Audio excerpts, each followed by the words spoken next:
Hello मेरे प्यारे बच्चों, तो कैसे हो आप सभी लोग। बच्चों, उम्मीद करते हैं आप सभी लोग स्वस्थ होंगे, मस्त होंगे, तंदुरुस्त होंगे और अपनी अपनी पढ़ाई में पूरी तरीके से व्यस्त होंगे। मैं मनमोहित, आपका हिंदी अध्यापक, डाउट नट के इस बेहतरीन प्लेटफॉर्म पर सभी बच्चों का बहुत बहुत वेलकम करता हूं, स्वागत करता हूं। तो बच्चों, नए अध्याय की शुरुआत करने जा रहे हैं। जी हाँ बच्चों, नया अध्याय आरंभ हो चुका है और टॉपिक रहेगा गांव का घर। जहाँ जो लिखा है किसने भैया, ज्ञानेंद्रपति ने। क्लियर हो गया इसके कवि कौन है? ज्ञानेंद्रपति। तो आइए समझते हैं कि इस पाठ में आखिर हम क्या पढ़ेंगे। तो सबसे पहले तो कवि का जीवन परिचय याद देता है। भाई स्टार्टिंग में ही हमने आपको लेकर चले हैं, शुरुआत से लेके एंड तक। अब एक ही पैटर्न पे हमने आप बता रहे हैं शुरू से लेके अब तक कि भैया जितना जरूरी पाठ होता है उतना ही जरूरी कवि, कवित्री, लेखक, लेखिका का होता है जीवन परिचय। क्यों होता है? क्योंकि एक जीवनी आती है, 100% एक जीवनी एग्जाम के अंदर आती है और आपको एक कवि के बारे में पूरा का पूरा वृत्तांत लिखना होता है। इनका जन्म कब हुआ, मृत्यु कब हुई, शिक्षा, दीक्षा, जन्म स्थान और साथ ही साथ रचनाएं, कृतियाएं, ये सब आपको एक जीवन परिचय में लिखना होता है। क्लियर? तो जीवन परिचय हो गया। इसके बाद कविता का सारांश, आखिर एक कविता क्या कह रही है। क्लियर है? तो इसका सारांश हम जानेंगे और पंक्तियों के माध्यम से भैया भावार्थ भी जानेंगे।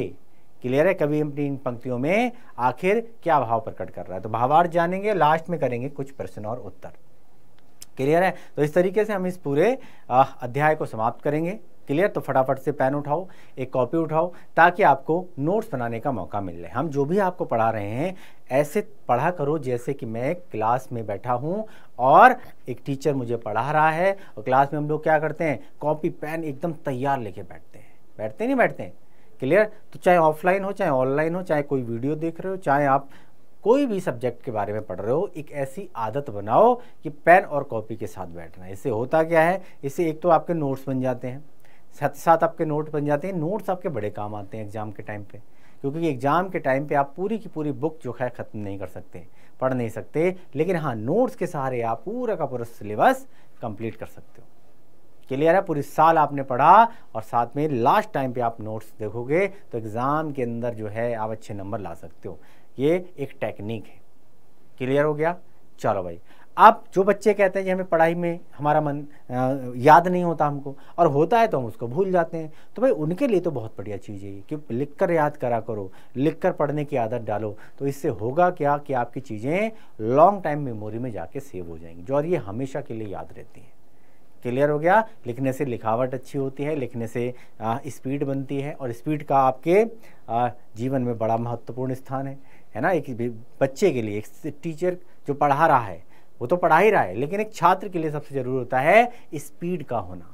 स्पीड नहीं होती है, इसीलिए आप एग्ज़ाम में 1-2 प्रश्न छोड़कर आते हो नहीं आते हो। अगर आते हो, आप भी इन बच्चों में शामिल हो, तो आपकी समस्या है और ये बहुत बड़ी समस्या हो सकती है आगे चल के, क्योंकि बड़ी क्लास है आपकी। आगे कंपटीशन की तैयारी करोगे आप, तो आज अभी इस आदत को डालो ताकि आपको आगे चल के कोई दिक्कत ना हो, कोई परेशानी ना हो।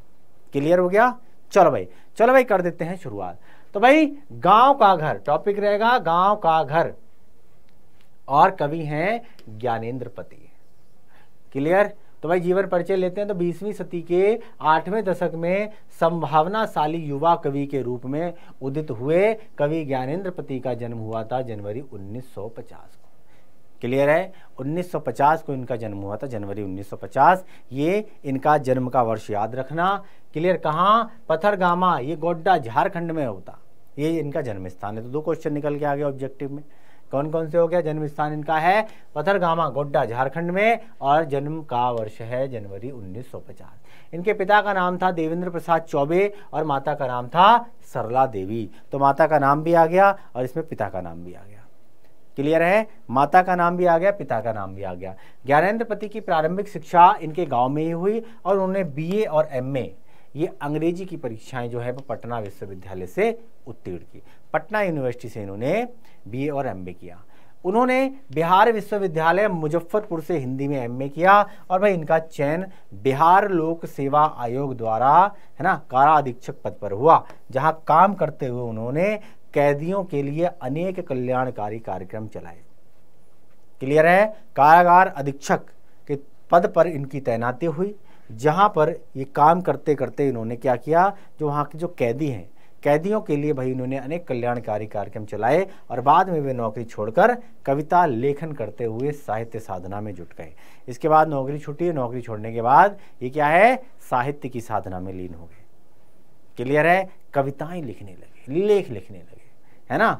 एक लेखक के तौर पे, एक कवि के तौर पे अपनी उन्होंने एक अलग ही छवि बनाई।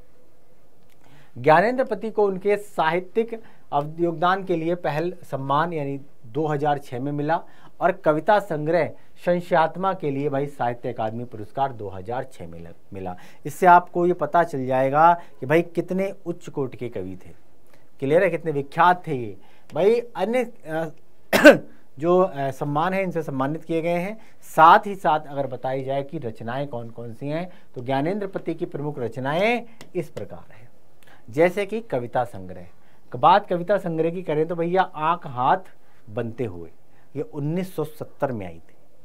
शब्द लिखने के लिए ही यह कागज बना है, ये 1980 में। गंगा तट ये 2000 में, संशयात्मा ये 2004 में, भिनसार ये 2006 में, कवि ने कहा ये 2007 में। तो ये सब क्या है, ये कविता संग्रह हैं इनके। साथ में काव्यगत विशेषताओं की बात करें तो साहित्यकाश में ज्ञानेंद्रपति का उदय 20वीं सदी के 8वें दशक में हुआ था और अपने शब्द चयन, भाषा, संवेदना की ताजगी और रचना विन्यास में आत्मसजग संधान जैसी विशेषताओं के कारण इन्होंने हिंदी कविता के सुधी पाठकों का ध्यान अपनी ओर आकृष्ट किया। यानी कि पाठकों का ध्यान इन्होंने अपनी शब्दों के जो चयन है, भाषा है, इससे आकृष्ट करने के लिए इन्होंने इस तरीके के शब्दों का इस्तेमाल किया कि पाठक ऑटोमेटिकली जो है स्वतः इनकी तरफ आकृष्ट हुए। वे एक ऐसे अध्ययनशील और मनीष धर्मी रचनाकार हैं जो निजी संबंधों, सामाजिक रिश्तों तथा रचना धर्म को अपने ही ढंग से रचते गढ़ते हुए निरंतर आगे बढ़ते रहे। क्लियर, उन्हें लेखक संगठनों, साहित्यिक राजनीति और लेन देन के सतही व्यवहारों वर्ताओं की चिंता नहीं रही। उनका रचना संसार इसका ज्वलंत प्रमाण है। क्लियर है, तो ये कवि के जीवन परिचय के बारे में अवगत करा दिया। तो जीवनी अगर आएगी तो इस तरीके से आप कवि का जीवन परिचय लिख सकते हो। अब बात करेंगे कविता के सारांश पर कि आखिर ये कविता कह क्या रही है। तो भाई कवि ग्रामीण संस्कृति का विवरण देते हुए गांव के घर की विशिष्टता का यहाँ पर चित्रण कर रहा है। यानी कि गांव का घर आपको भी पता होगा, है ना, आप भी गांव देहात से रहे होंगे। तो गांव का घर, हर किसी का गांव से नाता है। क्लियर है, आप शहर में बस गए लेकिन भैया गांव तो हमारा है। क्लियर है, हम गांव में नहीं जाते हैं, हमारे पिता का जुड़ाव, तो हमारी जो जड़ें हैं वो कहाँ हैं, गांव में। और भैया भारत कहाँ बसता है, भारत गांव में बसता है। भारत ग्रामीण क्षेत्र पृष्ठभूमि से जो लोग आते हैं उनको देखो, है। तो गांव का ताना बाना यहाँ पर जो है इस कविता के माध्यम से बताया गया है, इसका चित्रण किया गया है। गांव के अंतःपुर के बाहर की ढेरी पर एक चौखट रहा करती थी। क्लियर है, अब गांव की पृष्ठभूमि में चलोगे तो आपको ये सारी के सारा रिकॉल हो जाएगा। आपको पूरा का पूरा इस कविता के माध्यम से क्या मिलेगा, एक कविता के माध्यम से आपको गाँव के दर्शन, अगर मैं कहूँ तो ये गलत नहीं होगा, आपको गाँव के दर्शन होंगे इस कविता के माध्यम से। तो गाँव के अंतःपुर के बाहर ढेरी पर एक चौखट रहा करता है और ये चौखट वो सीमा रेखा है जिसके भीतर आने से पहले परिवार के वरिष्ठ नागरिकों यानी बुजुर्गों को रुकना पड़ता है। क्लियर है, बात समझ में आ गई। अपनी खड़ाओं की खटपट आवाज से घर के अंदर की महिलाओं को अपने आने का संकेत देना पड़ता है। क्लियर है, जब दरवाजे से कोई अंदर जब बुजुर्ग जाता है तो भैया बड़ा सोच समझ के जाता है ना। आपने देखा होगा इस तरीके से लोग खांसते हैं ताकि अंदर जो महिलाएं हैं, हमारी माताएं बहनें हैं, वो सचेत हो जाएं। क्लियर है, तो ये सभ्यता की निशानी है ना, ये हमारी संस्कृति है, ये हमारी परंपरा है। क्लियर है, जिसका हमारे बुजुर्ग लोग बड़ा ही क्या बोलते सम्मान किया करते थे और ये परंपरा चली आ रही थी। आजकल तो मॉडर्न जमाना है, 21वीं सदी है, लोग ना पल्लू रखते हैं ना घूंघट रखते हैं। क्लियर है, कोई भी आ जाता है, किसी के साथ कोई भी मजाक कर लेता है, लेकिन ग्रामीण पृष्ठभूमि में ऐसा नहीं होता है ना। छोटों बड़ों का सम्मान होता है ना, महिलाओं का विशेष तौर पे सम्मान किया जाता है। तो घर के जैसे एंटर करो तो भैया बुजुर्ग लोग जो होते हैं खास के आगे आगे बढ़ते हैं, भैया खटपट की आवाज़ करते हैं ताकि अंदर वाले को पता चल जाए कि भैया बाहर कोई आया हुआ है ना। अंक अन्य संकेत भी अपनाए जाते हैं, ऐसे बहुत सारे संकेत आपको मिलेंगे। क्लियर है? खांसना अथवा किसी का नाम लिए बगैर पुकारना। क्लियर है? ये क्या है? ये संकेत है कि भाई अंदर कोई व्यक्ति है तो वो बाहर आ जाए। क्लियर है? चौखट के बगल में गेरू से रंगी हुई दीवार पर बूढ़े ग्वाल दादा दूध देने वाला, है ना, कि दूध से भीगे अंगूठे के निशान अंकित रहते हैं।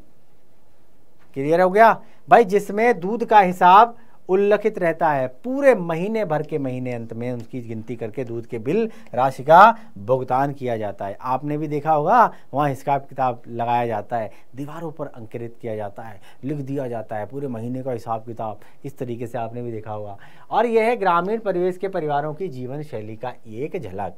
इसी तरीके से ग्रामीण पृष्ठभूमि में लोग हंसते खेलते मुस्कुराते प्रेम पूर्वक आनंद के साथ जो है अपने जीवन को आगे की तरफ लेकर जाते हैं। क्लियर हो गया? किंतु अब परिस्थितियां बदल चुकी हैं, अब ऐसा देखने को नहीं मिलता है। ये सब पुराने जमाने की बातें हो गई हैं।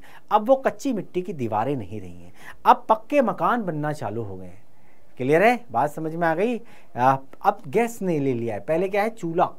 चूल्हा, उस पर क्या बोलते हैं, एक विशेष मिट्टी की तरह उस पर वो लगाते थे, पूछा टाइप से हम बोलते हैं ना, लेकिन वहाँ पर लेप किया जाता था, है ना, उसको शुद्ध किया जाता था, उसके बाद उस पर खाना बनाना पकाया जाता था। तो ये दैनिक दिनचर्या हुआ करती थी। अब उसका स्थान गैस ने ले लिया है ना, सिलेंडर आ गया है घर घर के अंदर। तो भैया ये परिस्थितियां बदल चुकी हैं। गांव का वो घर अपना वह स्वरूप खो चुका है, वो सादगी वह नैसर्गिक स्वरूप अब स्वप्न की बातें रह गई हैं, अतीत की स्मृति बनकर रह गई हैं। और ऐसा प्रतीत होता है कि गाँव की वह घर अपना गाँव खो चुका है। क्लियर है? गाँव का जो घर मानो अपना घर खो चुका है। क्लियर है? चलो भाई आगे बढ़े। तो ये सब सपने जैसा लगता है, क्योंकि भैया गांव का वो प्राचीन परंपरा तिरोहित हो गई है और पंचायती राज के आते ही पंच परमेश्वर लुप्त हो गए। भैया पंचायती राज प्रणाली जब से आई है तो भैया पहले क्या हुआ था? पहले तो कोई कोर्ट कचहरी जाता ही नहीं था, है ना। पंच परमेश्वर हुआ करते थे, जो क्या कहते थे, कोई मामला जाता था तो पंचायत में जाता था और वहां पर पंच परमेश्वर उसका फैसला किया करते थे। जो 5 पंच परमेश्वरों ने जो फैसला सुना दिया वो पत्थर की लकीर हुआ करती थी, हर किसी व्यक्ति को वो मानना पड़ता था। क्लियर है? अब कहाँ है वो पंच परमेश्वर, है ना, वो कहीं खो गए हैं जब से ये पंचायती राज आया है और न्यायोचित निर्णय देने वाले कर्णधार अराजकता तथा अन्याय की बलि चढ़ गए हैं। दीपक तथा लालटेनों का स्थान बिजली के प्रकाश ने ले लिया। पहले दीपक हुआ करते थे, लालटेन हुआ करते थे। क्लियर है? आज भैया बल्ब होता है, एक चटकनी दवाई, एक स्विच दबाया और भैया रोशनी हो गई, है ना। लेकिन लालटेन की रोशनी में पड़ा करते थे लोग, दिए की रोशनी में पड़ा करते थे। दिए आजकल आपको दिखाई नहीं देंगे, है ना। गांव देहात में भी आपको न दिए दिखाई देगा ना लालटेन दिखाई देगा। लालटेन दीवार पर बने आलों के ऊपर टंगे कैलेंडरों से ढक गई। और भैया बिजली है, किंतु वह स्वयं अधिकांशता अंधकार में डूबी रहती है और वह बनी रहने की बजाय गई रहने वाली ही हो गई है। बिजली आती है जाती है। क्लियर है? तो ज़्यादातर आने की जगह वो या है ना गई हुई सी प्रतीत होती है। इसके कारण रात प्रकाश से अधिक अंधकार फैला रही है। रात पैसे तो अंधियारा होता है, लेकिन बिजली जाने की वजह से, भैया गुल होने की वजह से और ज़्यादा अंधियारी जो है अंधकार फैला रही है। और ये अंधकार एक प्रकार से साथ छोड़ दिए जाने की अनुभूति कराता है कि भैया हम कितनी सारी चीज़ें अपने पीछे छोड़ आए हैं, ये हमें इसकी अनुभूति हो रही है। क्लियर है? अर्थात कोई स्वजन साथ छोड़कर चला गया हो, दूसरी ओर इससे बिल्कुल भिन्न वातावरण है। धवल प्रकाश यानी कि चकाचौंध रोशनी में ऑर्केस्ट्रा की स्वर लहरी सप्तम स्वर में बंद दरवाजों के अंदर वहां से काफी दूर पर गूंज दे रही है, यानी कि आवाज सुनाई दे रही है। दरवाजे भिड़े होने के कारण उसके स्वर नहीं सुनाई देते। क्लियर है? तो ऑर्केस्ट्रा की धुन तथा चकाचौंध प्रकाश दोनों की कवि को दृष्टिगोचर नहीं है। इस आधुनिकता के दौर में चैती विरह आला होली गीत कवि को सुनाई नहीं देते। एक वक्त ऐसा होता था तो लोग मल्हार गाया करते थे। एक वक्त ऐसा था जब आला उदल की कहानियां चला करती थी, है ना। बड़े गा गा के लोग चाव से सुनाते थे। एक चौपाल पे एक व्यक्ति बैठा रहता था और वो गा गा के सुनाता था और एकदम से भीड़ लग जाया करती थी। लोग दूर दूर से देखने आया करते थे, सुनने आया करते थे, है ना। होली गाजे बाजे के साथ जो है होलिका दहन हुआ करता था, ना तो वो होली के गीत सुनाई देते हैं, ना वो मंगल गीत सुनाई देते हैं, ना वो आला है ना उदल है ना, तो वो सब लुप्त हो गए। क्लियर हो गया भाई। 10 कोस दूर स्थित शहर से आने वाला सर्कस का प्रकाश बुलवा सर्च लाइट अब अपना दम तोड़ चुका है। क्लियर है, क्लियर है, अलाप जिसको बोलते हैं, तो लुप्त हो गया है। यह देखकर ऐसा अनुभव होता है कि मानो अपने दांतों को गंवाकर हाथी गिरा पड़ा है। क्लियर है, अब आगे बढ़े। शहर की अदालतों और अस्पतालों में फैले हुए भ्रष्टाचार के विभत्स मुख चबा जाने और लील यानी कि निगल जाने को तत्पर है तथा बुला रहे हैं। इससे गांव की जिंदगी चरमरा रही है। क्लियर है, पूरा परिवेश जो है अब गांव पहले जैसा नहीं रहा है ना, और गांव का घर भी अब पहले जैसा नहीं रहा है। तो लोग आज भी मिस करते हैं, जितने पुराने लोग हैं वो अपने उसी जमाने को जो है मिस करते हैं। उनको आज की ज़िंदगी है जो वो रास नहीं आ रही। के लिए पहले लोगों में अपनापन हुआ करता था, लोग एक दूसरे की रेस्पेक्ट किया करते थे। और आजकल तो भैया हाय पैसा हाय पैसा हाय पैसा, लोग पैसे के पीछे भाग रहे हैं, है ना। अपनापन लोगों में है नहीं, है ना। भ्रातृत्व की जो भावना है, जो फीलिंग होती है, लोग कहते हैं कि अपना काम बनता और तुम बाहर में जाओ। क्लियर है, लोग एक दूसरे की टांग खींचने में लगे पड़े हैं। लोगों के अंदर जलन है, ईर्ष्या है, द्वेष है ना, ये भाव जो है, और धीरे धीरे हम लोगों के अंदर मनुष्यता समाप्त होती जा रही है। चलो भाई, अब भावार्थ पे चलते हैं।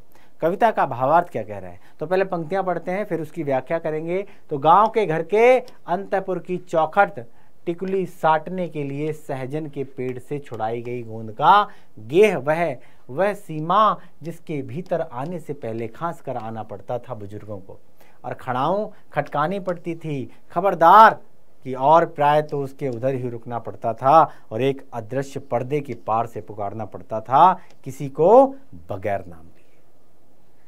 अरे कोई है, इसमें किसी का नाम नहीं आएगा, इसमें किसी का नाम नहीं आएगा। पंक्तियां पढ़ी आपने। अब देखो व्याख्या। प्रस्तुत पंक्तियां हमारी पाठ्य पुस्तक दिगंत भाग 2 के गांव का घर नामक शीर्षक कविता से ली गई, और यथार्थवादी भावमूलक कविता के रचनाकार हैं ज्ञानेंद्र पति जी।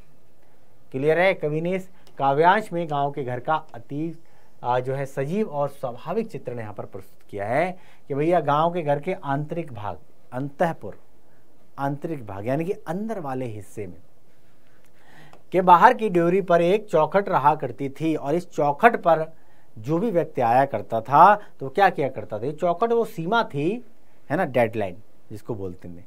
इसके अंदर भैया कदम नहीं रखना, क्योंकि अनजान व्यक्ति अगर आ रहा है तो भैया सीमा पर रुकता था, और जिसके अंदर जाने से पहले बुजुर्गों को रुकना पड़ता था, बुजुर्गों को रुकना पड़ता था। पहले लोग इतनी रेस्पेक्ट किया करते थे, है ना, लोगों में इतनी सहूलियत हुआ करती थी। अपनी खड़ाऊं वहाँ पर खटकानी पड़ती थी, क्लियर है, उतारनी पड़ती थी, और घर की महिलाओं को अपने आने की सूचना दिया करती थी। उसमें बहू हो सकती है, उसमें कोई चाची हो सकती हैं, भाभी हो सकती हैं, क्लियर है। तो उन महिलाओं को सचेत करने के लिए उस आहट को किया, चाहे वो पैर के रूप में, चाहे वो कुंडी खटकाने के रूप में, चाहे वो बिना नाम लिए आवाज़ लगाने के रूप में, ये अलग अलग संकेत हैं, है ना, जिससे कि सामने वाली जो महिलाएं हैं अंदर की वो सचेत हो जाएं कि भैया दादा आ गए हैं, नाना आ गए हैं, या फिर कोई हमारे बुजुर्ग आ गए हैं। तो महिलाओं को अपने आने की सूचना देने के लिए, है ना, इसके अतिरिक्त खांसना अथवा किसी का नाम लिए बगैर आवाज़ देना आदि अन्य तरीके भी थे। और इन पंक्तियों में कवि ग्रामीण जीवन का चित्र यहाँ पर प्रस्तुत कर रहा है। गाँव में बुजुर्गों से घर की महिलाओं को पर्दा करने की परंपरा रही थी, क्लियर है, और इसीलिए वो खांसा करते थे कि भाई खांस दिया है तो भैया अंदर, अब जाहिर सी बात है हर वक्त तो पर्दे में नहीं रहेगा ना व्यक्ति, हर वक्त तो पल्लू नहीं क्या सर पर नहीं रखेगा ना, लेकिन जैसे ही वो खांस दिया इसका मतलब वो पल्लू भी आ जाता है और वो घूंघट भी आ जाता है, पर्दा आ जाता है, क्लियर। तो ये परंपरा हुआ करती थी, छोटे बड़े का लिहाज हुआ करता था। तो घर के आंतरिक भाग में जाने से पहले बुजुर्गों को चौखट के बाहर रुककर अपनी खड़ाओं की आवाज़ से अंदर आने की का संकेत देना पड़ता था, और इसके अतिरिक्त खास कर तथा बिना किसी का नाम लिए आवाज़ देनी पड़ती थी। और ये सारी औपचारिकताएं गाँव के जीवन का अभिन्न अंग थीं, क्लियर है। ऐसा लोग करते थे और उनको देख देख के दूसरे भी सीखा करते थे, और कवि ने अत्यंत ही कुशलता के साथ ग्रामीण जीवन का यहाँ पर चित्रण किया है। ग्रामीण परिवेश का दाना पाना जो है वो अपनी ही भाषा में यहाँ पर बताने का प्रयास किया है, जो कि बहुत ही सरल है और बहुत ही सुगम है। अगली पंक्ति लेते हैं। जिसकी तर्जनी की नोक धारणा किए रहती थी, सारे काम सहज, शंख के चिन्ह की तरह गांव के घर की उस चौखट के बगल में गेरू लिपि भीत पर, और दूध डूबे अंगूठे के छापे, उठौना दूध लाने वाले बूढ़े ग्वाल दादा के, हमारे बचपन के भाल पर दुग्ध तिलक महीने के अंत में गिने जाते एक एक कर। तो भाई इसी तरीके से लिखेंगे। गांव का घर नामक शीर्षक से ही कविता ली गई है और इसके रचयिता हैं यशस्वी कवि ज्ञानेंद्रपति। तो कवि ने इन पंक्तियों में बड़े मनोवैज्ञानिक ढंग से ग्रामीण जीवन शैली का यहाँ पर जो है विवरण प्रस्तुत किया है। गांव के घर की उस चौखट के बगल में गेरू से लिपि पुती तथा रंगी हुई दीवार पर दूध से भीगे हुए अंगूठे के निशान थे। दूध के निशान वहां पर जो है आपको दिखाई दे जाते।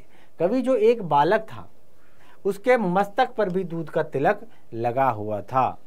ऐसे लोग किया करते थे, दूध का तिलक लगा दिया करते थे। ग्वाल दादा जो घर पर दूध देते हैं, उन्होंने ही दीवार पर से वे निशान लगाए हैं, जो महीना समाप्त होने पर गिने जाते थे। क्लियर है कि भैया कितने किलो दूध आया, कितने दिन आया। तो वो निशान जो है वो महीने पर क्या है, हिसाब किताब लगाने के लिए काम में आया करते थे। तो कवि के कहने का तात्पर्य है कि गांव में शिक्षा के अभाव में हिसाब किताब करने का सीधा साधा ढंग हुआ करता था, बड़े ही सिंपल तरीके से। क्लियर है, कोई पेन नहीं, कोई कॉपी नहीं, और सीधा दीवार पे जो है निशान के माध्यम से पता चल जाता था कि भैया महीने का इतना हिसाब किताब हुआ है।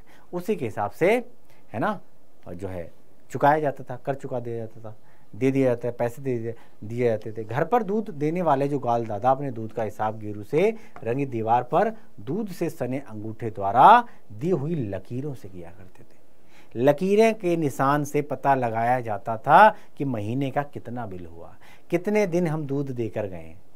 क्लियर है, और ये सिलसिला महीने भर चलता था और महीने की समाप्ति पर उसका हिसाब किताब किया जाता था।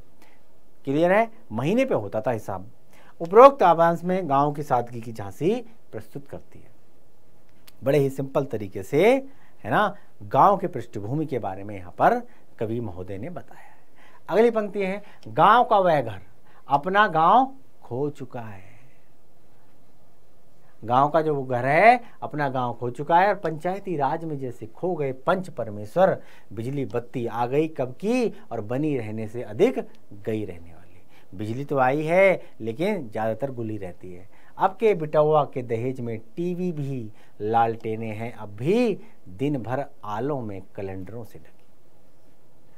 क्लियर है, तो कविता के रचयिता सामाजिक सरोकारों के सजग कवि ज्ञानेंद्रपति हैं। उन पंक्तियों में कवि गांव की वर्तमान अवस्था का यहाँ वर्णन कर रहा है। गांव की पुरानी व्यवस्था पर नैतिक मूल्यों का वर्तमान व्यवस्था द्वारा हास उसकी चिंता का विषय है। यानी कि वो ग्रामीण पृष्ठभूमि की एक एक वानगी जिससे कि जीवन सरल और सुगम चल रहा था, न किसी के प्रति कोई लालच का भाव था, है ना, जिंदगी बहुत आसान चल रही थी। धीरे धीरे वो कहीं लुप्त होती जा रही है। गांव का ये पुराना घर अपना गांव भी खो चुका है। मानो भाई नई व्यवस्था में पंचायती राज में मानो पंच परमेश्वर खो गए हैं। कहाँ है वो पंच परमेश्वर? अब वो पंच परमेश्वर दिखाई नहीं देते हैं, क्योंकि भैया पंचायती राज व्यवस्था जो है लागू हो गई है। गांव में बिजली का प्रकाश आ गया है, किंतु बनी रहने से अधिक बिजली गई रहने वाली है। क्लियर है, गई रहने वाली है। बेटे के दहेज में टीवी लेने की लालसा है, यद्यपि अधिकांश समय तक बिजली नहीं रहती। लल्ला का ब्याह करना है तो भैया टीवी चाहिए। पहले रेडियो मिल जाता था तो बहुत बड़ी बात होती थी, उसके बाद टेलीविज़न चला तो टेलीविज़न का बड़ा क्रेज हुआ करता था। पूरे गांव में अगर एक व्यक्ति के पास टीवी होता था तो उसको समझा जाता कि बहुत भैया अमीर आदमी है। क्लियर है, लोग अपने दहेज में रेडियो, टेलीविज़न और साइकिल मांगा करते थे, और जिस व्यक्ति की शादी में रेडियो, टेलीविज़न और साइकिल मिलती थी तो भैया उसको समझते थे कि बहुत बड़ी शादी हुई है, बड़े घर में शादी हुई है ना, बहुत बड़ी चीज़ मिली है। और अगर गलती से किसी ने घड़ी भी दे दी तो भाई सोने पर सुहागा। चलो भाई, इन पंक्तियों में कवि ने एक और पुरानी ग्रामीण व्यवस्था में गांव के विवाद को निपटाने में पंच परमेश्वर तथा पंचायत की भूमिका का वर्णन किया गया है। वहीं वर्तमान पंचायती राज व्यवस्था में व्याप्त भ्रष्टाचार, अनैतिकता, अराजकता की ओर संकेत किया है। भैया न्यायपालिका में भ्रष्टाचार पर यहाँ पर करारा क्या है, कुठाराघात किया है ना। पंच परमेश्वर हुआ करते थे, वो न्याय व्यवस्था कुछ और हुआ करती थी। आज की जो न्याय व्यवस्था है भाई, इसके अंदर क्या है भाई, यहाँ पर भ्रष्टाचार है, अनैतिकता है, अराजकता है। पंच परमेश्वर का सौम्य रूप पंचायती राज की व्यवस्था तथा अन्याय के अंधकार में कहीं लुप्त हो गया है। अब नहीं दिखाई देते पंच परमेश्वर। लालटेनों की जगह बिजली ने ले लिया है और भैया अब गांव में बिजली आ गई है। ये उस वक्त की बात है जब बिजली आना गांव में बहुत बड़ी बात हुआ करती थी। परंतु विडंबना ये है कि बनी रहने के बजाय ये अधिकांशता गई रहने वाली हो गई। यानी कि अधिकतर बिजली तो आ गई है, लेकिन भैया आई से जई ये हमेशा गई हुई थी प्रतीत होती है। यानी कि अधिकतर यही रहता है कि बिजली नहीं आई, बिजली गई, बिजली गई, बिजली गई, बिजली गुल रहती है। तो तात्पर्य ये है कि बिजली थोड़ी देर के लिए तो आती है, लेकिन अधिकांश समय तक वो गायब रहती है। इसके बावजूद बेटे के दहेज में टीवी लेने की लालसा गांव के लोगों में है। बिजली नहीं आती है, बिजली चलेगी तो टीवी से, लेकिन दहेज में टीवी चाहिए। ये लोगों के अंदर जो लालसा है वो भैया कौतूहल का विषय बना है। ऐसी मानसिकता प्राय हर एक व्यक्ति में पाई जाती है। अधिकांश समय तक बिजली के गायब रहने से टीवी का समुचित उपयोग संभव नहीं है, किंतु उसके प्रति लोगों का आकर्षक यथावत है। यह दृष्टांत द्वारा कवि ने जर्जर शासन व्यवस्था की पोल खोली है और टीवी के बहाने दहेज की प्रवृत्ति पर भी एक व्यंग्यात्मक टिप्पणी की है। इस दिशा में कवि का प्रयास सर्वथा उचित है। तो भैया बिजली आ गई, अच्छी बात है, लेकिन उसके एवज में शासन व्यवस्था पर यहाँ पर कुठाराघात किया गया है। एक करारी चोट की गई है कि भैया लाइट आ गई है तो भैया लाओ ना, उसे लाइट आनी चाहिए। लिए क्या कि भाई खंबे हैं, तार खिंचे हुए हैं, लाइट आने से ज़्यादा तो गई हुई प्रतीत होती है कि लाइट गुल है, लाइट गुल है, लाइट गुल है। तो इस लाइट का क्या फ़ायदा। और इसके बाद क्या है, इसके बाद यहाँ पर टीवी के बहाने दहेज लोभियों पर यहाँ पर व्यंग किया है, कटाक्ष किया है कि टीवी बत्ती नहीं है, लेकिन दहेज में टीवी चाहिए। क्लियर। तो दहेज लोभियों पर यहाँ पर जो है एक करारी चोट की गई है इन पंक्तियों के माध्यम से। अगला है, लालटेने हैं अब भी दिन भर आलों में कैलेंडरों से ढकी, रात उजाले से अधिक अंधेरा उगलती, अंधेरे में छोड़ दिए जाने के भाव से भरती, जबकि चकाचौंध रोशनी में मदमस्त आर्केस्ट्रा बज रहा है। कहीं बहुत दूर पट भड़काए, है ना, भिड़काए की आवाज भी नहीं आती, यहाँ तक ना आवाज की रोशनी न रोशनी की आवाज। क्लियर है। तो भाई लालटेने अब भी हैं तथा दिन भर आलों पर टंगे कैलेंडरों से ढकी रहती हैं। रात उजाले की अपेक्षा अंधेरा अधिक फैलाती है और उसमें अंधेरा में छोड़ दिए जाने का भाव मालूम देता है। दूसरी तरफ बहुत दूर पर तीव्र प्रकाश से मुक्त बंद कमरे में आर्केस्ट्रा की धुन सुनाई दे रही है। उसकी आवाज़ यहाँ पर सुनाई देती है, इसकी आवाज़ का प्रकाश भी नहीं दृष्टिगोचर होता है, रोशनी की आवाज़ भी सुनाई नहीं देती है। इन पंक्तियों में कवि का आशय है कि गांव की दशा की ओर ध्यान आकृष्ट कराना है।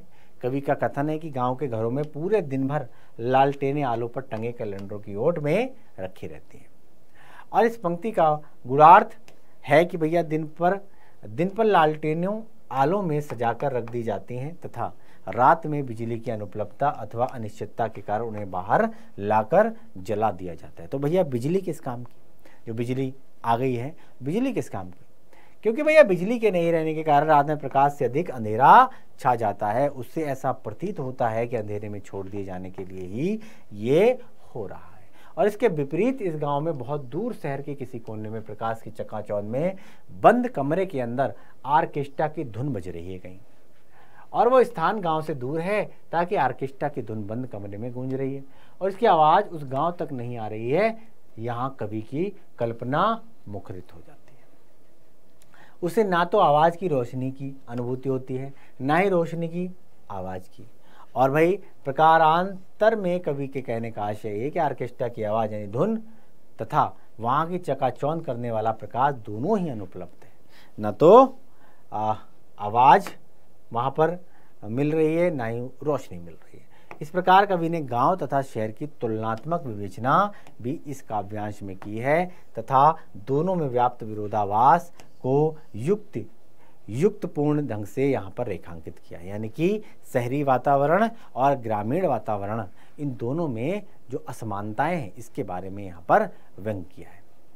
चलो भाई आगे बढ़े, चलो आगे बढ़ते हैं। होरी चैती बिरहा आल्हा गूंगे लोकगीतों की जन्मभूमि में भटकता है एक शोक गीत, अनगाया अनसुना आकाश और अंधेरे को काटते 10 कोस दूर शहर से आने वाले सर्कस का प्रकाश बुलावा तो कब का मर चुका है कि जैसे गिर गया हो गज दंतों को गंवा कर कोई हाथी, रेते गए उन दांतों को जरा सी धवल धूल पर छीज रहे जंगल में। क्लियर? तो भैया नई संस्कृति की चकाचौंध हमारे प्राचीन लोकगीतों के अस्तित्व पर आसन्न खतरे के प्रति कवि द्वारा क्षोभ युक्त चिंता व्यक्त करी गई है। यहाँ पे कवि को इस स्थिति में शोक गीतों का एहसास होता है। होली, चैता, बिरहा, आला आदि लोकगीत गूंगे जो हैं, गूंगे यानी कि समाप्त हो गए। अब कहीं नहीं बचते ये लोकगीत, अब कहीं नहीं आला, है ना, बिरहा, आला, ये लोकगीत जो है कहीं सुनाई नहीं दे रहे हैं, ये लुप्त हो गए हैं, समाप्त हो गए हैं, है ना। लोकगीतों की जन्मस्थली में एक अनगाया अनसुना शोक गीत भटक रहा है, मानो लोकगीतों की जगह शोक गीत कहीं भटक रहा हो, शोक की अनुभूति करा रहा है ये। 10 कोस दूर शहर में आकाश तथा अंधेरे को काटते हुए सर्कस का प्रकाश बुलवा यानी कि सर्च लाइट जो दृष्टिगोचर होता था, उसकी मृत्यु हुए भी काफी दिन बीत गए हैं, मानो कोई हाथी अपने दांतों को गवाकर गिर पड़ा। क्लियर? तो भैया होली, चैता, बिरहा, आला लोकगीतों की दुर्गति देखकर दुखी है कवि और उसे देखकर गहरा खेद है कि आधुनिक संस्कृति ने लोकगीतों की जन्मभूमि में ही उसे मरणासन्न स्थिति में पहुंचा दिया है। उसकी इस दुर्गति पर शोकगीत द्वारा संवेदना प्रकट की जा रही है और कवि के कहने का आशय है कि भाई हो सकता है कि समय के नए गीत शोक गीत जैसे लगते हैं जो भटकाव की स्थिति में है। कवि ये भी देख रहा है कि गांव से 10 कोस की लंबी दूरी से आकाश में अंधेरों को चीरता हुआ सर्कस का प्रकाश बुलवा भी काफी दिनों पहले मर चुका है, यानी कि अब उसका प्रकाश नहीं दिखाई देता। ये बात किसकी हो रही है? सर्च लाइट की बात हो रही है। क्लियर? किसी की शादी में सर्च लाइट आ जाया करती थी तो बोलते थे कि ये बहुत अमीर शादी हो रही है ना, पैसे वाला व्यक्ति है या फिर समृद्धि की तरफ अग्रसर है। वह उसी प्रकार लुप्त हो गया है जैसे अपने दोनों दांतों को गंवाकर हाथी कहीं गिर पड़ता हो। वस्तुतः प्रकाश बुलवा शहर में सर्कस के आने की सूचना तथा भीड़ को आकृष्ट करने के उद्देश्य से प्रयुक्त किया जाता था और जिसका प्रसारण सरकार के द्वारा किसी कारणवश रुकवा दिया गया। क्लियर है? आगे बढ़े, चलो भाई आगे बढ़ते हैं। अगली पंक्ति है, लीलने वाले मुंह खोले शहर में बुलाते हैं बस, अदालतों की ओर और अस्पतालों के फैले फैले भी रूंधते गधाते अमित्र परिसर की जिन बुलवों से गांव के घर की रीढ़ झरझराती है। क्लियर है?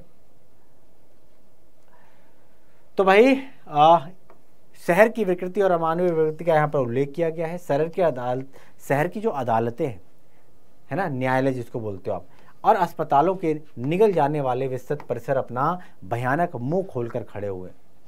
वे ग्रामीणों को बुलावा देकर बुला रहे हैं और इस कारण गांव के घर की रीढ़ झुरझुरा रही है, उसमें दर्द तथा ऐंठन हो रही है। कवि के कहने का गूढ़ार्थ अर्थ ये है कि भोले भाले तथा मूर्ख ग्रामवासी शहर के अस्पतालों तथा अदालतों में डॉक्टर एवं वकीलों के बुलावे तथा छल के शिकार हो रहे हैं, है ना। भोले वाले ग्रामीण लोग अदालतों के चक्कर लगा रहे हैं, वकीलों को पैसा दे रहे हैं, है ना, बीमारी में अस्पतालों के चक्कर लगा रहे हैं, डॉक्टरों की फीस, मोटी मोटी फीस जो है उसको नहीं चुका पा रहे हैं, वहाँ अपना मुकदमा तथा इलाज कराने के चक्कर में उनका शोषण हो रहा है। क्लियर? उन परिसरों में रहने वाले अपने खूंखार मंसूबों से उनसे काफ़ी सारे पैसे ऐंठ रहे हैं, यानी कि वो ग्रामीण ठगे जा रहे हैं। उनका बुलावटा या अर्थात ग्रामीणों को बुलाकर ठगना सर्कस के प्रकाश बुलवा के समान ही है और इससे गांव के लोग निस्तेज तथा दुर्बल हो गए हैं। इनकी रीढ़ झुरझुरा गई है, अर्थात वे आर्थिक दुर्वस्था के शिकार हो गए हैं। सरकार का प्रकाश बुलवा उन्हें सर्कस देखने के लिए बुलाकर उनके जेब से पैसे खर्च कराता है तो वकील तथा डॉक्टर मीठी मीठी बातें तथा झूठे आश्वासन देकर उनके आर्थिक विपन्नता से ग्रस्त कर रहे हैं। तभी तो कवि कह रहा है, क्या कह रहा है कि लीलने वाले मुंह खोले शहर में बुलाते हैं। बस बात समझ में आ गई। तो आज ग्रामीणों को जो है उनका हक नहीं मिल रहा है। आज ग्रामीण पृष्ठभूमि में कोई रहना नहीं चाहता है, हर लोग शहर की तरफ भाग रहे हैं। और शहर का व्यक्ति जो है बड़ा ही चतुर है, बड़ा ही चालाक है। ये क्या कर रहा है, गांव के लोगों से पैसे ऐंठ रहा है, चाहे वो वकील के रूप में हो, चाहे वो डॉक्टर के रूप में हो। लोग महंगी दवाइयों के खर्च से कर्ज तले दबते जा रहे हैं, मुकदमों में फंसकर मोटी मोटी फीस दिए जा रहे हैं वकीलों को। क्लियर है? तो एक तरीके से ठगे जा रहे हैं। अब आइए प्रश्न और उत्तर पर चलते हैं। तो पहला प्रश्न है, कवि की स्मृति में घर का चौखट इतना जीवित क्यों है? उत्तर कैसे लिखेंगे? तो उत्तर में आएगा, कवि की स्मृति में घर का चौखट जीवन की ताजगी से लवरेज है। उसे चौखट इतना जीवित इसलिए प्रतीत होता है कि इस चौखट की सीमा पर सदैव चहल पहल रहती है। कवि अतीत की अपनी स्मृति के झरोखे से इस हलचल को स्पष्ट रूप से देखता है, अर्थात ऐसा अनुभव करता है कि जब उस चौखट पे बुजुर्गों को घर के अंदर अपने आने की सूचना के लिए खांसना पड़ता था तथा उसकी खड़ाओं की खटपट की स्वर लहरी सुनाई पड़ती थी, इसके अतिरिक्त बिना किसी का नाम पुकारे अंदर आने की सूचना है तो पुकारना पड़ता था। चौखट के बगल में गेरू से रंगी हुई दीवार थी। ग्वाल दादा यानी कि जो दूध देने वाला होता था, जिसको ग्वाला बोलते हैं, दूध देने वाला, ये जो दादा था ये प्रतिदिन आकर दूध को देता था और दूध की मात्रा का विवरण दूध से सने अपने अंगुल को उस दीवार पर छाप दिया करता था, है ना, कि 2 किलो, 4 किलो, 5 किलो, 6 किलो, इस तरीके से, और जिनकी गिनती महीने के अंत में दूध का हिसाब करने के लिए की जाती थी। उपरोक्त वर्णित उन समस्त औपचारिकताओं के बीच घर की चौखट सदैव जागृत रहती थी और जीवंतता का यहाँ पर एहसास दिलाती थी। अगले प्रश्न की तरफ चलते हैं। पंच परमेश्वर के खो जाने को लेकर कवि चिंतित क्यों है? तो पंच परमेश्वर का अर्थ है पंच। क्लियर है? जो है ना, कहते नहीं है कि भाई पंच परमेश्वर ईश्वर का दूसरा रूप माना जाता है इनको, कि पंचों ने जो बोल दिया ये बस पत्थर की लकीर है। तो परमेश्वर का रूप होता था और भैया वस्तुतः पंच के पद से विराजमान व्यक्ति अपने दायित्व निर्वाह के प्रति पूर्ण सचेष्ट और सतर्क रहता था। जिस तरह से न्यायालय में एक जज की भूमिका होती है, उसी तरीके से पंचायत में पंचों की बड़ी विशेष भूमिका होती थी। वो निष्पक्ष न्याय करता था, उस पर संबंधित व्यक्तियों की पूर्ण आस्था रहती थी और तथा उसका निर्णय देव वाक्य था, यानी कि भगवान माना जाता था इनको, पंचों को। क्लियर है? उसने जो कह दिया वही मानना पड़ता था। तो कवि देखकर खिन्न है कि आधुनिक पंचायती राज व्यवस्था की सार्थकता विलुप्त हो गई है और एक प्रकार से अन्याय और अनैतिकता ने व्यवस्था को निष्क्रिय कर दिया है, पंगु बना दिया है। पंच परमेश्वर शब्द अपनी सार्थकता खो चुका है और कवि इसी कारण चिंतित है। कवि जो है वो इसी कारण से चिंतित है। अगला प्रश्न है कि आवाज भी नहीं आती यहाँ तक, न आवाज की रोशनी न रोशनी की आवाज। ये आवाज क्यों नहीं आती? उत्तर में क्या लिखेंगे? तो कवि ज्ञानेंद्रपति का इशारा रोशनी के तीव्र प्रकाश में आर्केस्ट्रा के बज रहे संगीत से है। रोशनी के चकाचौंध में बंद कमरे में आर्केस्ट्रा की स्वर लहरी गूंज रही है, किंतु कमरा बंद होने के कारण ये बाहर सुनी नहीं जा सकती। अतः कवि रोशनी तथा आर्केस्ट्रा संगीत दोनों से वंचित है। आवाज की रोशनी का संभवतः अर्थ आवाज से मिलने वाला आनंद है और उसी प्रकार रोशनी की आवाज का अर्थ प्रकाश से मिलने वाला सुख। इसके अतिरिक्त एक विशेष अर्थ यह भी हो सकता है कि आधुनिक समय की बिजली का आना तथा जाना अनिश्चित और अनियमित है। कभी उसके बने रहने से अधिक गई रहने वाली मानते हैं उसे, बिजली को, और उसमें लालटे के समान स्निग्धता तथा सौम्यता की भी उन्हें अनुभूति नहीं होती। उसी प्रकार आर्केस्ट्रा में उन्हें उस नैसर्गिक आनंद की प्रतीत नहीं होती जो लोक गीतों, बिरहा, आला, चैती तथा होली आदि गीतों में से होती है। यानी कि जो गाने आजकल फिल्में बजते हैं उनमें वो मज़ा नहीं है जो लोक गीतों में हुआ करता था, आला में गाते थे जो लोग, है ना, उसमें होता था। कवि संभवतः आर्केस्ट्रा को शोक गीत की संज्ञा देता है और इस प्रकार एक कवितांश द्वि अर्थक प्रतीत होता है। क्लियर है? तो आजकल के जो गाने हैं, है ना, आजकल का जो आर्केस्ट्रा है वो कभी उसको क्या बोले, शोक गीतों की उसको संज्ञा दे रहा है। क्लियर है? इसमें वो आनंद नहीं है जो आनंद है ना उन लोकगीतों में हुआ करता था। अगले पंक्ति में अगला प्रश्न है, आवाज की रोशनी या रोशनी की आवाज, क्या अर्थ है? क्लियर है? एक ही प्रश्न है ये। चलो आगे चलते हैं। कविता में किस शोक गीत की चर्चा है? तो कवि उन गीतों को याद कर रहा है जिसे सुनकर प्रत्येक श्रोता का हृदय एक अपूर्व आनंद प्राप्त। ये लोकगीत थे होली चैती, विरहाला आदि, जो कभी जन समुदाय के मनोरंजन तथा प्रेरणा के स्रोत हुआ करते थे, है ना। लोग अपना मनोरंजन का साधन समझते थे, है ना। लोग इन्हीं को सुनकर जो है अपने आप को खुशी जो है लोगों के मन में व्याप्त होती थी। बीते दिनों की बात हो गए हैं, अब उनकी छटा की बहार उजड़े दयार में तब्दील हो गई है। भाई उनका स्थान शोक गीतों ने ले लिया, यानी कि अब उन लोक गीतों का स्थान किसमें ले लिया? फिल्मी गानों ने, डीजे ने, ऑर्केस्ट्रा ने, इस तरीके से। तो इन शोक गीतों की संज्ञा दी है इनको। ये शोक गीत कवि के अनुसार आधुनिक शैली के गीत हैं, ऑर्केस्ट्रा की धुन है, और ये कर्णकटु भी हैं तथा निरर्थक भी हैं। इनका कोई अर्थ नहीं है, उत्तेजना तथा अपसंस्कृति के वाहक मात्र हैं। इसमें नव स्फूर्ति एवं माधुर्य का सर्वथा अभाव है। इसके अंदर है ना वो अपनापन नहीं है, वो भाव नहीं है, क्लियर है, वो मिठास नहीं है, अतः उसमें शोक गीत की अनुभूति होती है। क्लियर है? अगला प्रश्न है, सर्कस का प्रकाश बुलौवा किन कारणों से भरा होगा? भाई सर्कस में प्रकाश बुलौवा दूर दराज के क्षेत्रों में रहने वाले लोगों को अपनी ओर आकृष्ट करता था। उसकी तीव्र प्रकाश तरंगों से लोगों को सर्कस के आने की सूचना प्राप्त हो जाया करती थी, और यह प्रकाश बुलौवा एक प्रकार से दर्शकों को सर्कस में आने का निमंत्रण होता था, इनविटेशन। अब सर्कस का प्रकाश बुलौवा लुप्त हो गया है, कहीं गुमनामी में खो गया है। आजकल ये सर्कस देखने को नहीं मिलते आपको। ग्रामीणों की जेब खाली कराने की उसकी रणनीति भी उसके साथ ही विदा हो गई है। प्रकाश बुलौवा का गायब होना भी रहस्यमय है। संभवतः सरकार को उसकी ये नीति पसंद नहीं आई तथा इसी कारण अपने शासनादेश में प्रकाश बुलौवा पर प्रतिबंध लगा दिया गया। अब सर्कस प्रकाश बुलौवा का सहारा नहीं ले सकता। कवि का कथन सर्कस का प्रकाश बुलौवा तो कब का मर चुका है, इस परिप्रेक्ष्य में कहा गया लगता है। अगला प्रश्न है आपका, गांव के घर रीढ़ क्यों झुरझुराती है? इस झुरझुराहट के क्या कारण है? अगला प्रश्न, इसका उत्तर है कवि ने गांव की वर्तमान स्थिति का वर्णन करने के क्रम में उपरोक्त बातें कही हैं। हमारे गांव की अतीत में गौरवशाली परंपरा रही है। सौहार्द, बंधुत्व एवं करुणा की अमृतमयी धारा यहाँ प्रभावित होती थी, और दुर्भाग्य से आज वही गांव जड़ता एवं निष्क्रियता के शिकार हो गए हैं। इनकी वर्तमान स्थिति अत्यंत ही दयनीय है। अशिक्षा और अंधविश्वास के कारण परस्पर विवाद में उलझे हुए हैं, स्वास्थ्य संबंधी समस्याओं से त्रस्त हैं।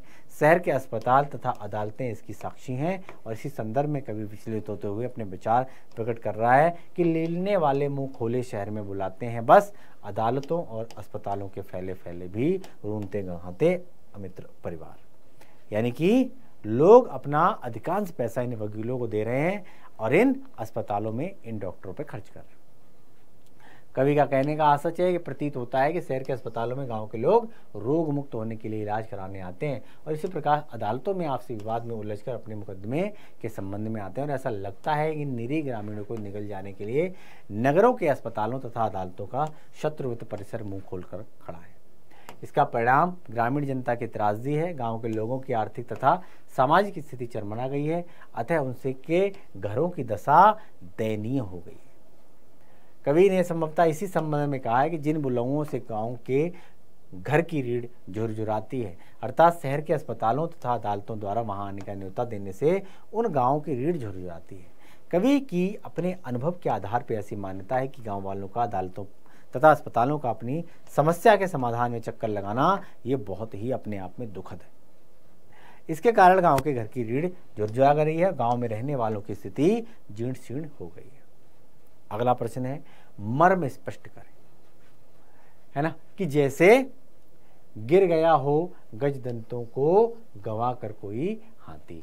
यानी कि यहाँ पर ज्ञानेंद्र पति लिखित कविता गांव का घर में गजदंतों को गवाकर कोई हाथी की तुलना सर्कस के प्रकाश बुलौवा से की गई। यानी कि सर्कस में प्रकाश बुलौवा सर्च लाइट का प्रयोग शहर में सर्कस कंपनी के आने की सूचना के उद्देश्य से किया जाता था। क्लियर है? ये सर्च लाइट है ना, जो कि इनविटेशन देती थी लोगों को, तो यह सर्कस लगा हुआ है। और इसके साथ ही इसके द्वारा दूर दूर तक जन समुदाय को आकृष्ट करना भी एक लक्ष्य हुआ करता था, ताकि दर्शकों की संख्या बढ़ सके।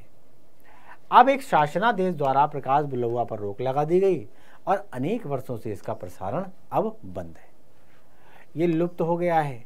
इसी संदर्भ में कवि दृष्टांत के रूप में उपरोक्त पंक्ति के द्वारा उसकी तुलना अपने दोनों दांत खोकर भूमि पर गिरे हुए हाथी से कर रहे हैं। जिस प्रकार दोनों दांत खोकर हाथी पीड़ा से भूमि पर गिर पड़ा है, और उसी प्रकार प्रकाश बुलौआ भी निस्तेज हो गया है। चलो अगला प्रश्न है, कविता में कवि की कई स्मृतियां दर्ज हैं और स्मृतियों का हमारे लिए क्या महत्व है, इस विषय पर अपने विचार यहाँ पर विस्तार से लिखना है। तो गांव का घर यानी कि शीर्ष कविता जो है, इसमें कवि के जीवन की कई स्मृतियां दर्ज हैं और अपनी कविता के माध्यम से कवि उन स्मृतियों में खोजा है। बचपन में गांव का वो घर की परंपरा, ग्रामीण जीवन शैली तथा उसके विविध रंग, इन सब तथ्यों को युक्ति ढंग से इस कविता में दर्शाया गया है। वस्तुतः स्मृतियों का हमारे जीवन में महत्वपूर्ण स्थान है। स्मृतियों के द्वारा हम आत्मनिरीक्षण करते हैं तथा वे अन्य व्यक्तियों के लिए भी प्रेरणा स्रोत होती हैं। इसके द्वारा हमें अपने जीवन की कतिपय विसंगतियों से स्वयं को मुक्त करने का अवसर मिलता है। बाल्यावस्था की अनेक भूलें हमारे भविष्य को बुरी तरह प्रभावित करती हैं। अपने जीवन के उषा काल में उपजी कुप्रवृत्तियों से हमारी दिशा तथा दशा दोनों ही बुरी तरह से प्रभावित करती हैं। क्लियर हो गया? चलो भाई, अगला है, जिन चीजों का विलोप हो चुका है। क्या हो चुका है? जिन चीजों का विलोप हो चुका है और जिनके लिए शोक है, उनकी एक सूची बनाए। तो वर्तमान समय में अनेक प्राचीन परंपराओं तथा वस्तुओं का यहाँ पर लोप हो गया है। कुछ चीज़ों के लिए हम शोक मनाते हैं और जिन चीज़ों का लोप हो गया है उनमें निम्नांकित वस्तुएं मुख्यतः हैं, जैसे कि गांव का पुराना घर अब हमें दिखाई नहीं देता है, इनका लोप हो गया है। अंतःपुर की चौखट, ये भी हमें दिखाई नहीं देती। बुजुर्गों की खड़ाऊं अब हमें नहीं दिखाई देती हैं। बचपन में कवि के भाल पर दुग्ध तिलक, ये भी हमें दिखाई नहीं देता है। गेरू में रंगी दीवार पर दूध से सने अंगूठे की छाप, ये भी नहीं दिखाई देती है। पंच परमेश्वर हमको नहीं दिखाई देते। होली, चैती, विरहा, आला आदि लोकगीत हमको अब नहीं दिखाई देते, नहीं सुनाई देते, विलुप्त हो गए हैं। सर्कस का प्रयोग, बुलौआ इत्यादि। क्लियर हो गया? अब अगला क्या है? जिन वस्तुओं के लिए शोक है उनमें निम्नांकित प्रमुख है। भाई, कवि का बचपन, पंच परमेश्वर के स्थान पर भ्रष्ट पंचायती राज व्यवस्था, बिजली की अनियमित आपूर्ति, होली, चैती, बिरहा, आला आदि लोकगीतों की मरणासन्न स्थिति, अदालतों तथा अस्पतालों द्वारा निरीह ग्रामवासियों का शोषण तथा धोखाधड़ी। क्लियर है? तो इस तरीके से कवि परिचय किया हमने, पाठ का सारांश देखा, उसके बाद हमने पंक्तियों की भावार्थ के रूप में हमने इन पंक्तियों के माध्यम से जाना कि भाई कवि ने इन पंक्तियों में किस तरीके से ग्रामीण पृष्ठभूमि को हमें यहाँ पर सुंदर चित्रण के माध्यम से बताने का प्रयास किया है कि अब वो गांव का घर हमें दिखाई नहीं देता। चलो, तो इसी के साथ ये अध्याय समाप्त होता है। मिलते हैं अगले अध्याय में एक नई एनर्जी के साथ। तब तक हमें दो इजाज़त और आप बने रहो डाउटनेट के साथ। नमस्कार, जय हिंद।